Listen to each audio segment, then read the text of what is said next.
Hall of Famer Tito Santana, hoping to give. Hello, hey guys, just 10 here with your 5 wrestling. What's your opinion? And something like that than I have ever found.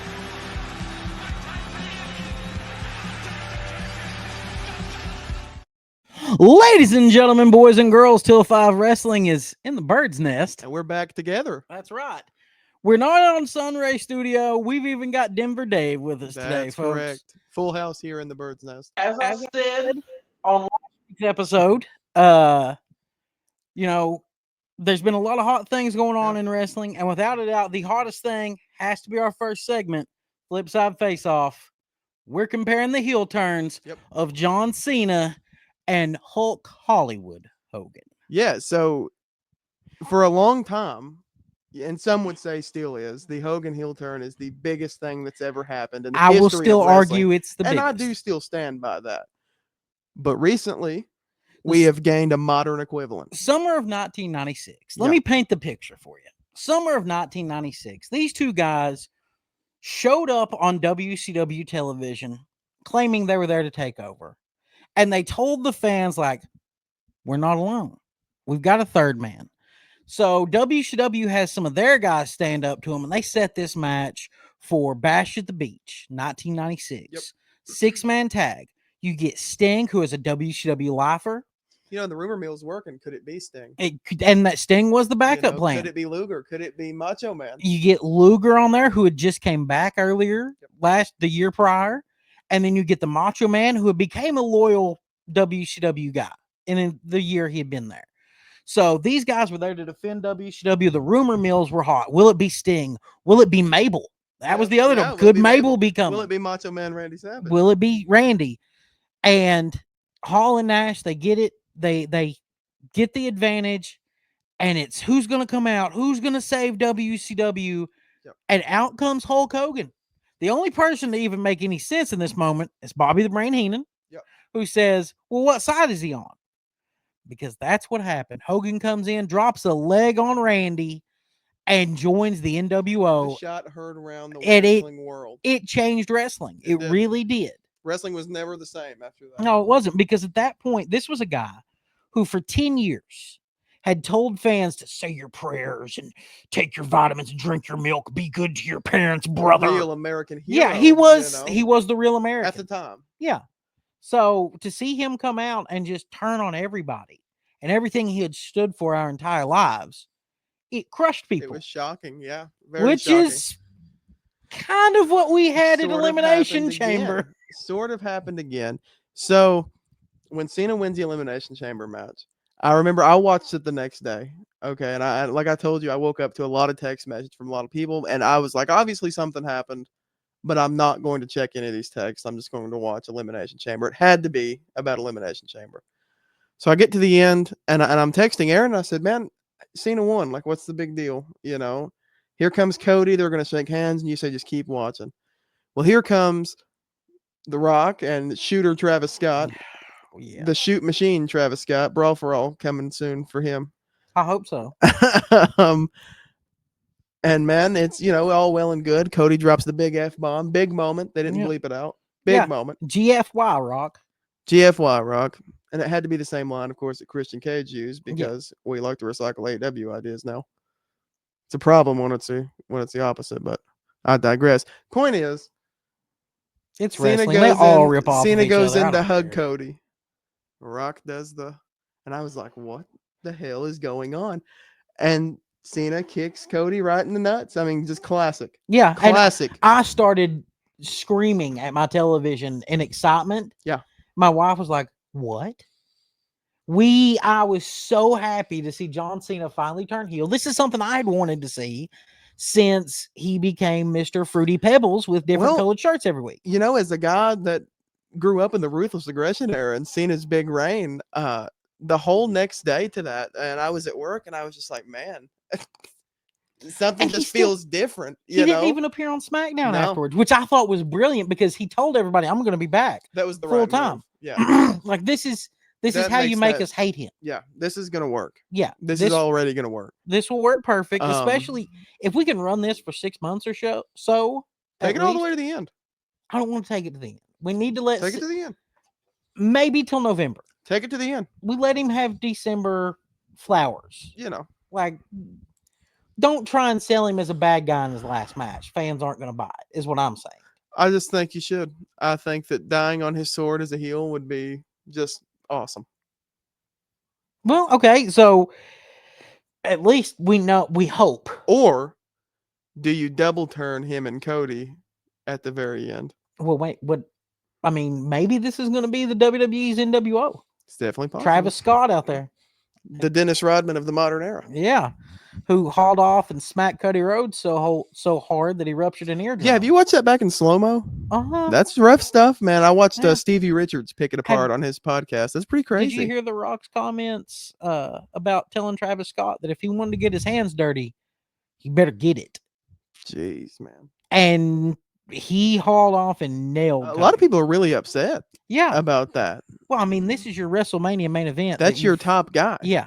And this is not something that necessarily you can work through, really, because you're going to affect equilibrium with that. That's going to be a problem. Yeah. So hopefully they can get it healed up in the next 6 weeks. Not only will that affect, your 6, 8 champion's weeks, health going into Mania, but that'll drastically mess with the storyline problem here. Yeah. Yep. And especially it being seen as the last run, we're living on borrowed time here. We got to make sure things. I guess that's fall what into you place. get when you give a rapper the hardcore title for fun. Yeah, is that a thing? Are we doing that? I Is mean, that The gonna be a Rock's got thing? his people's belt. Can that be defended? Well, no, that's kind of the fun of it. They're walking around with 2 fake belts, like CM Punk said. I love it. He never walked around with a fake belt. He's walked around with one he hadn't lost. With a big X on it. Yep. We won't talk about that, though. So, in comparison, I feel like the Hogan one was bigger if they had an actual ending in sight. We know there's an ending for the Cena heel turn because we know the end of his career is. In hindsight, knowing what we know now about how the NWO played out, it definitely neuters that moment a little bit. It sours it. But when you look at it just as the singular moment and how just groundbreaking and revolutionary that moment was for the industry, it doesn't get any better than that. Well, if John Cena shows back up in 4 or 5 years, yeah, and the crowd is going nuts and cheering for him after he's rode out his career as a heel and he teams up with Cody, then it worked. But if the fans are still loving him the whole time, it's cool to like a heel. It is. Let's now, be honest. But when Hogan turned heel, it wasn't. So well, it became. Cool, that's what though. made. But at first, they were not. Let's cool be with honest. That is what made being bad cool. The NWO. Yeah. Yeah. So. And the Bullet Club followed that exact same, moniker. Well, I mean, you even look at DX. Yeah. DX followed the exact same moniker. That changed everything. Tweeners, man, became a big thing in the late 90s. Yeah. Stone Cold Steve Austin, towed that line. Yeah, and it was. I feel like that is the foundation that our enjoyment of professional wrestling really stems from. That's true. Yeah. Now, if you're someone who's just started pouring a foundation, I suggest that maybe you go see our good friends at Stover's Liquidation for some wholesale home improvement products. Good flooring deals, some washers, tubs, all sorts of over the stove microwaves. I saw at really good prices last time I was in there. I was really surprised. Over the stove microwaves at Stover's. Over the range. Get them while they're hot. Yeah. But go see our good friends at Stover's. They're open from 8 a.m. until 6 p.m. Monday through Saturday. They are closed on Sundays. They're 24 hours online at www.stoversliquidation.com. Or if you want to catch them in person, if you live closer to Oak Ridge, Tennessee, you can catch them at 481 Tulsa Road, or you can contact them at 865-523-4449. Or if you're closer to the Cookville location, you can catch them at 452 West Broad Street, or you can contact them at 931-526-2591 and tell them Till 5 sent you. All right, now that's been one. Yeah. So let's get into a quickie, if you will. Oh. Let's have a speed round on Speedball Mike Bailey. A speed round on Speedball. So this is obviously relevant right now because the vignettes have begun airing for Speedball making his long-awaited to some AEW debut. Picture perfect guy for the kind of roster. He is. He'll fit in great with. I really He hate sure his will. lack of shoes. We both. Yeah, we know got to this. fix the shoes. Yeah. I'm not a big fan of that myself. Now, what is Speedball's real name? So Speedball's real name is, look it up. Look it up. He's a French Canadian, so He's a it's French like Canadian fella. Balajan Le Barge. Yeah. Yeah, is his last But name. we'll call him Speedball Speedball. Mike Bailey. Yeah. So when he first his first match was in 2006, and he wrestled as Mike Seidel. Huh. Yeah. I didn't No know that. relation. Yeah. Not. He started using the nickname Speedball then. Now, He's very fast. yes, he made his IWS debut in 2009 and worked with several different Canadian promotions. Worked with Stu Grayson, Evil Uno, Kevin Owens a little bit even. And then from there ended up getting connected to CZW. Right. Where he started working in the States a little bit more. Wherein also started some visa issues that happened. Because to work in the United States, if you're not an American citizen, you have to have a work visa. Yep. And it turns out that Speedball got in trouble for not having a work visa, which caused him to be in limbo for 6 or 7 years of his career, a long time. But sometime shortly after the pandemic, once that all settled out, he got that squared away and he started making appearances in TNA or Impact, right? Mm-hmm. And he had some great matches with everybody. They brought in a lot of the New Japan guys to fight him. So he was taking on Okada and he was taking on Will Ospreay.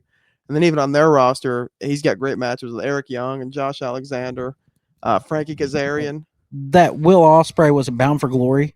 Yeah. Yeah. It's that amazing. match I think we is were supposed to be together for that amazing. one. No, No. you Okay. saw, I haven't. Yeah, that's a great match. I checked out of TNA for That's a a while, great man. match, I will pop in occasionally.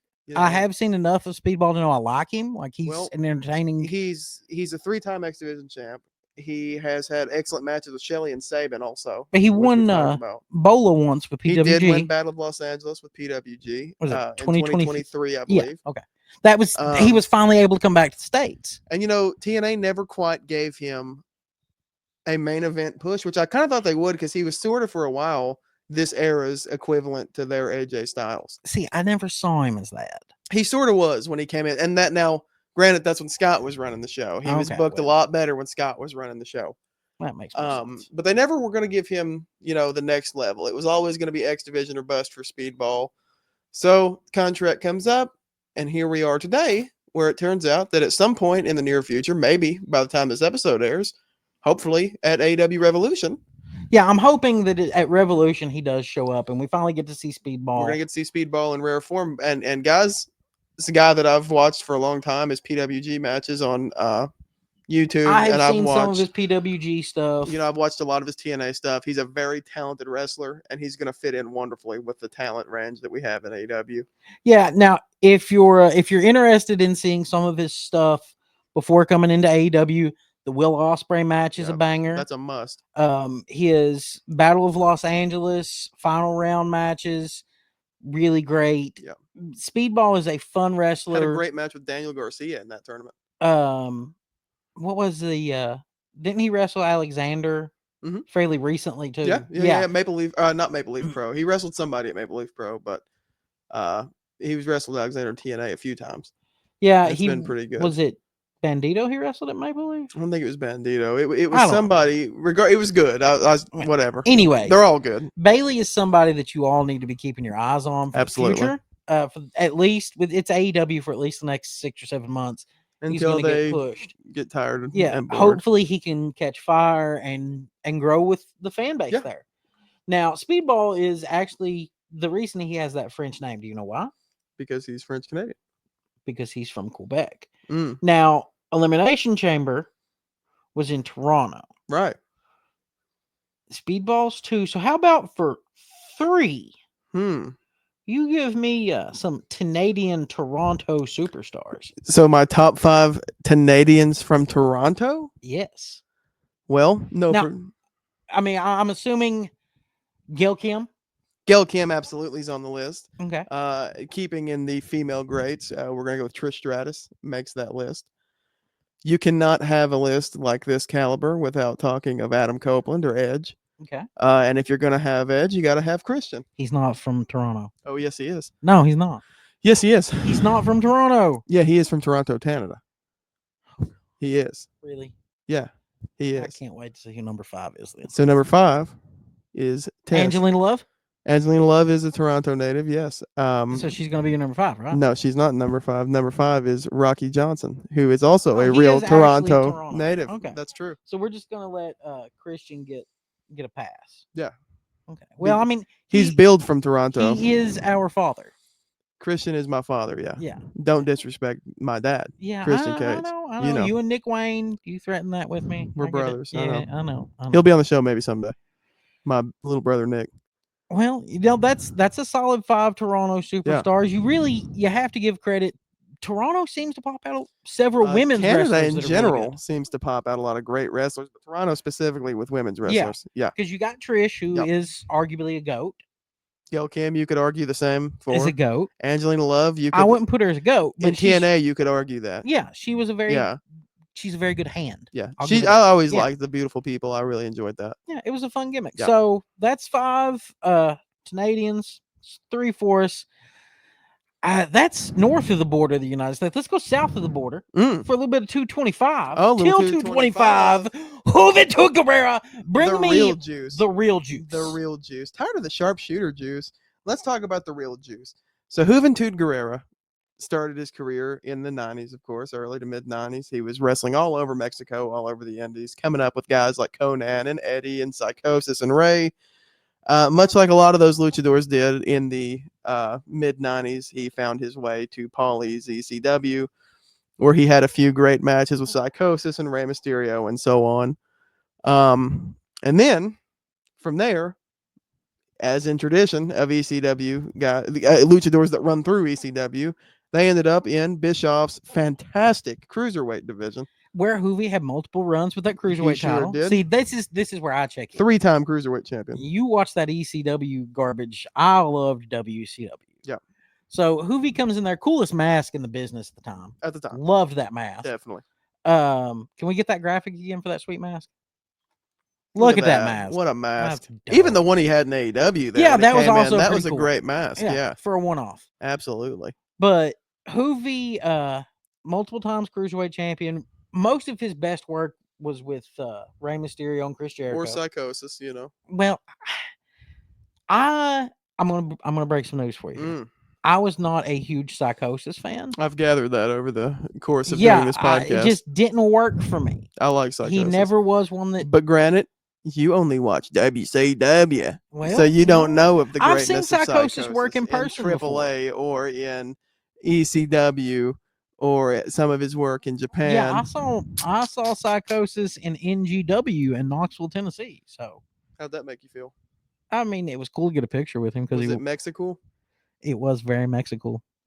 Another JUventud Guerrera life part that's coming up shortly. That's true. But so Juvi ends up getting into trouble in WCW. He had a real attitude problem. He thought he was the top of the charts, best star. He really did think that he was the Rock's caliber. What star. I really think is ironic about Juvi is that I think he would have been a bigger deal had he not had the attitude. He was never going to be Rock level like he thought he was, but he would have been a much bigger deal. They would have treated him like they did Ray much more fondly had Juvi just stayed in line. They really tried. They wanted Juvi to work in WWE. Yeah. People liked him. He gets over. He's very charismatic. That juice. How could you not love Juvi? Yeah. So he gets a couple of DUIs. Yep. And gets put in the group with the filthy animals with his friends. Hopefully as a way to keep himself in track. But it made him party even harder. Yeah. So he shows up as himself in the great Ready to Rumble film. Yep. And then in late 2000, they're in a tour of Australia. And Juvi gets a little wild. He gets a little juiced, if you will. Yeah. He ends up naked in the hotel lobby yelling at the police. Mm-hmm. And he reportedly was under the influence of PCP at the time. He was allegedly. No, that's not allegedly. Reportedly by the book, The Death of WCW. Sorry, Juvi. I was trying to give you. He was on PCP at the time. Help you out, Juvi. JUventud Guerrera got sent home at that point. Yep. Had to pay $1,800 in fines, and then was fired at the end of that WCW. So from there, run. there's some gaps between going to WWE. He has to earn his way back with some good graces. And he starts that off pretty bad by hitting the indies. ICP is far better than PCP, sir. PCP, you really enjoy ICP if you're on PCP. Most of the juggalos are. And they're not precious. But Juggalos are some of the nicest people on the face of the earth. right. Look, how about this? Criminals. If I can find a juggalo to come on Yes, I'll interview a juggalo. and discuss ICP with you. Yeah. You'll do it? Yep. All right, bet. Shovel, I'm counting on you to help me out here. Bring me a shovel and I will dig the grave for the juggalo. The guy's name is Shovel. That's about right. I bet his parents met at an ICP gathering. I don't know. They were on PCP. He's a very nice guy. PCP. He's very friendly. The point of all this is ICP fans are very nice people. we're talking about someone that matters, JUventud Guerrera. Sorry. And we're not talking about the J in Violent J stands I'm for sure JUventud. he's wrestled for JCW at some point. I bet he has. I'm sure he has Should because I go to cage match? You can tell me more about Hoovy. I'm going to see if I can So find from it. there, Hoovy starts working the indies, and he doesn't really help his "I'm an asshole" moniker when he goes out and he starts cutting his the Juice promo, the legendary. What company was that in? Do you know what I'm talking about? Was that World Wrestling All Stars where he goes out? Oh, yes. The juice is loose, and he's like, Where he was fighting for their version of a cruiserweight title. where he's telling the fans, "F you," and he's going back and forth. Man, that was such a funny Back promo. in Australia. I think it was, wasn't it? Uh-huh. All right. Well, anywho, so then he makes a couple appearances in TNA. I think he was in the first World Cup with Team Mexico, and then I wrestled a honestly couple other matches. forgot that he appeared in TNA. He sure did. He had like 3 or 4 matches. Let's there. face it, TNA is kind of a fever dream. Everybody's come through TNA at some point. Yeah, but when you look at the fact that this company has been around since 2002. Yeah. The fact that whole if run, you go back and look at the alumni of people that even had 1 or 2 off matches, like there's a lot of. I feel like TNA died in 2015, and we're Yeah. watching a zombie now. Sort of. Yeah. Well, TNA has managed to stick around, but eventually Hoovy does find himself in WWE around 2005. He gets signed up with Super Crazy and Psychosis, and they're brought in as the Mexicools, which is a interesting gimmick, Vince. Yeah, let's make fun of Mexicans, put them on lawnmowers, and make them wear yard work outfits. In the brief 10 months he was in WWE, though, he did become Cruiserweight champion twice. He was booked pretty strongly, but the thing that hurt him in WWE is that he was told to not do the shooting star press. That was Billy Kidman's thing at the time. And one thing about Hoovy is when you tell him not to do something, Hoovy's going to go out and do it 5 times in one match. And he did on a SmackDown. And he was led to a backstage argument, supposedly, with some producers that Hoovy was asked to go home and then was released shortly after. Yeah, that's... And from there, he's worked a lot in Mexico. He had a stable called Mad with Karrion Kross and Teddy Hart in Mexico. They were a big thing in AAA for a while. I bet that was a fun little It was pretty cool. There was a lot of Mark Jindrak was in that. I bet there was was some interesting after parties. Especially with Hoovy and Teddy. They're very good buddies. I bet there was some PCP and cats running around. But Hoovy was redeemed in 2019 when he had his one-off AEW match with Chris Jericho. Where and to me that very much felt like a thank you, Hoovy, from American wrestling. You know what? Can I pitch this for Hoovy? Please. Let's bring Hoovy back now because he can work. Well, we've got Jericho on the learning tree. Yeah, Hoovy can bring work. Hoovy in to manage Bandito, so Bandito can finally win that belt because Hoovy's got such a history. And Jericho. Bandito is like a young Hoovy. And Hoovy can also still work. So if Hoovy wants to work, let him work. Yeah, I would love to see Hoovy and Bandito against Brian Keith and Chris Jericho. That would be amazing. That would be a lot of fun. That'd be amazing. Tony Khan, give me a job. Come on, Hoovy. Where are you at? I don't know. I just imagine that Hoovy's the kind of guy you don't want to put on contract just in case. You put him on historically, that's been a problem. You give him one of those contracts where you don't actually take care of this. He's like the RVD deal. You know what I'm saying? Where RVD, it's not technically a contract. It's a wink and a nod. Yeah. You can come in when you want. Yeah. Kind of like they have the Jake Roberts deal. Yeah, sort of. Yeah. Let him come in occasionally. He can be backstage if he wants. That's Hang cool. out, yeah. We can use you to help us out and teach us a few. AEW's got a lot of great luchadors. I do think it'd be cool to bring somebody like Hoovy in to phone in to tie it into the old school. A great hand to have backstage. Yeah, if you can't have Rey Mysterio, you might as well have Hoovy. Yes, absolutely. Now, that's 4. And before we get into our final segment, we got to make sure to give a shout out to our friends at Stover's Liquidation, our sponsors of Till 5 Wrestling. That's right. They're open 8 a.m. until 6 p.m. Monday through Saturday. They are closed on Sundays. You can catch them online 24 hours a day at www.stoversliquidation.com. They have liquidation and wholesale home improvement items. Truckload quantities are available. And you can find them in person at... If you're in Oak Ridge, Tennessee, you can find them at 481 Tulsa Road, or you can call them at 865-523-4449. Or if you're in Cookeville, Tennessee, you can find them at 452 West Broad Street, or call them at 931-526-2591. And don't forget to tell them Till 5 sent you. That's right, folks. Our good friends at Stover's. That's right. Always good deals. Good folks. So we started off our show tonight talking about Cena's heel turn. We did. We're going to close this show off talking about Cena's first 5 title reigns, because all this has been about has been getting John Cena back to his 17th world title. Yep. Cena getting over the hump. Yeah, breaking Flair's record. Absolutely. So his first title win was WrestleMania 21. Yep, defeating JBL in a really good match. Yeah, it was. Really good WrestleMania win. Ironically, Hollywood. Yeah. Yeah. And now Cena's leaving us to go Hollywood. This has all turned out. But that was in 2005 at WrestleMania 21. Now, he held that belt for 280 days. It was a very good run. Yeah, I defended it a lot. The end of a very prestigious looking WWE title. Yep, and then it shifted to the spinner, which I have came to love. I love the spinner I do belt. now. I didn't then, but I do now. Now it's just kind of nostalgic. Now, if you're into nostalgic, go check our friends out, Eldridge and Blackburn at the Nostalgia Show. Yep, good people. Yes, good folks. I remember this reign specifically because of him being drafted to Raw. I remember. I can't believe it. I can't remember if it was the same episode, but I know it was around the time they threw Eric Bischoff in the dumpster and sent him off. They sold, that was his write-off. Cena comes into the highlight reel. Was it? Yeah. I know that was 05 for sure, so it wasn't years later. But so that happened, right? Mm-hmm. He goes over to Raw, becomes the Cena we know and love, and starts feuding with Edge.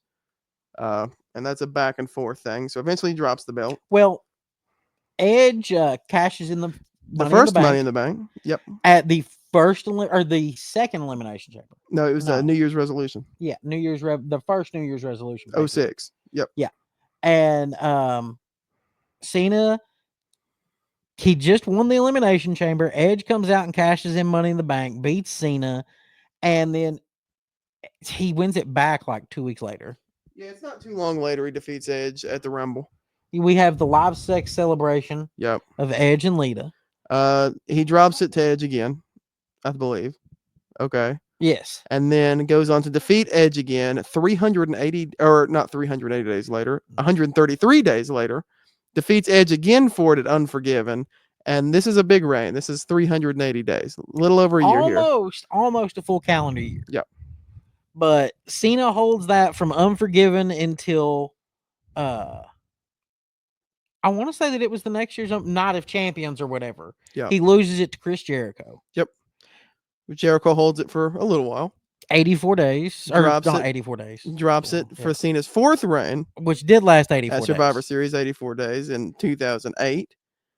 Well, I don't remember how he lost this one. I'm trying to remember how he lost this one again.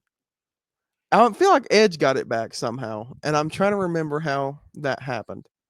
I don't remember.